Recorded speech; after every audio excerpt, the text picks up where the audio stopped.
Cam show public. तो आज हम करने वाले हैं कंटिन्यूअस डिस्ट्रीब्यूशन फंक्शन का एक क्वेश्चन। तो देखते हैं कंटिन्यूअस डिस्ट्रीब्यूशन फंक्शन में कौन सा क्वेश्चन हमको दिया हुआ है। तो क्वेश्चन कुछ ऐसा है हमारे पास, verify whether the following function are probability density function. यानी कि हमको चेक करना है कि ये जो गिवन फंक्शन है small F of X is equal to 1/2 e raise to minus mod X, जब x की वैल्यू क्या है माइनस इंफिनिटी टू इंफिनिटी है, तब ये जो गिवन फंक्शन है वो प्रोबेबिलिटी डेंसिटी फंक्शन है कि नहीं है। चलिए देखते हैं इस वाले क्वेश्चन को हम कैसे सॉल्व करेंगे। तो सबसे पहले तो आपको ये पता होना चाहिए कि प्रोबेबिलिटी डेंसिटी फंक्शन होता क्या है। तो ऐसा फंक्शन जिसका अगर हम integration minus infinity to infinity limit लेके करें तो उसका आंसर हमको अगर 1 मिलता है, तो हम कह सकते हैं कि गिवन जो फंक्शन है वो क्या है, प्रोबेबिलिटी डेंसिटी फंक्शन है। यहाँ पे देखिए फंक्शन हमारे पास कौन सा है, 1/2 e raise to minus mod X. इसका मतलब मोड है तो यहाँ पे दो पॉसिबिलिटी हो सकती है। फंक्शन जो एफ ऑफ एक्स है वो 1/2 ई रेज टू, एक तो पॉजिटिव एक्स हो सकता है या फिर 1/2 e raise to negative x हो सकता है। क्योंकि मोड को हटाएंगे तो एक बार प्लस आएगा एक बार माइनस आएगा, तो प्लस आएगा तब उसका आंसर क्या होगा, माइनस एक्स। लेकिन माइनस लेंगे तो माइनस इंटू माइनस क्या हो जाएगा, प्लस एक्स। तो अब प्रॉब्लम यहाँ पे क्या है कि ये तो हमको पता है, लेकिन लिमिट कौन सी लिमिट के लिए कौन सा फंक्शन लेना पड़ेगा। तो मान लेते हैं कि अगर हम नेगेटिव एक्स की जो वैल्यू है वो minus infinity x less than zero लेते हैं, यानी कि नेगेटिव वैल्यू लेते हैं एक्स की।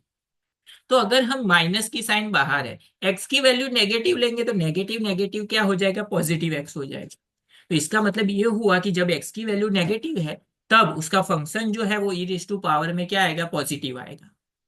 लेकिन अगर हम एक्स की जो वैल्यू है वो पॉजिटिव इंफिनिटी तक लेते हैं, तो इसका मतलब ये हुआ कि जीरो टू इंफिनिटी जब लिमिट लेंगे तो पॉजिटिव वैल्यू लेंगे, तो यहाँ पे पॉजिटिव वैल्यू प्लस होगी तो आगे की साइन तो माइनस ही है, तो वो क्या होगा, माइनस एक्स ही होगा। तो इसको हम क्या करते हैं, लेफ्ट हैंड साइड को ले लेते हैं। इसको हम लेफ्ट हैंड साइड को दो पार्ट में डिवाइड करते हैं, integration minus infinity to zero function f of x D x, plus दूसरे पार्ट को भी जीरो से infinite function f of x D x, जिसके लिए जो फंक्शन है वो पुट कर लेते हैं। सबसे पहले integration minus infinity to zero के लिए क्या है, हाफ। हाफ जो है वो कांस्टेंट है तो बाहर लिख सकते हैं, तो half e raise to x D x लिख सकते हैं ऐसा, प्लस दूसरे फंक्शन में भी हाफ है तो हाफ कांस्टेंट बाहर लिख लिया। इंटीग्रेशन यहाँ पे minus infinity to zero limit है, यहाँ पे जीरो टू इनफाइनिटी। फंक्शन क्या है, हाफ बाहर लिख लिया, फंक्शन क्या है, e raise to minus X D x लिख सकते हैं, ऐसा लिख सकते हैं। अभी हमको पता है कि हाफ कांस्टेंट है तो बाहर ई रेज टू एक्स का इंटीग्रेशन क्या होता है, ई रेज टू एक्स ही होता है। लिमिट आ जाएगी जीरो से माइनस इंफिनिटी तक, प्लस 1/2 वैसे का वैसा। ई रेस टू एक्स का ई रेस टू एक्स ही होगा, यानी कि ई रेस टू माइनस एक्स का भी ई रेस टू माइनस एक्स होगा। लेकिन माइनस एक्स का क्या होगा, -1, तो -1 नीचे आएगा।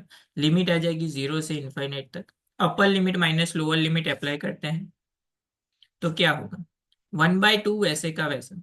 सबसे पहले अपर लिमिट यानी कि जीरो पुट करेंगे तो e raise to zero minus e raise to minus infinite लिख सकते हैं, ऐसा लिख सकते हैं, प्लस 1/2।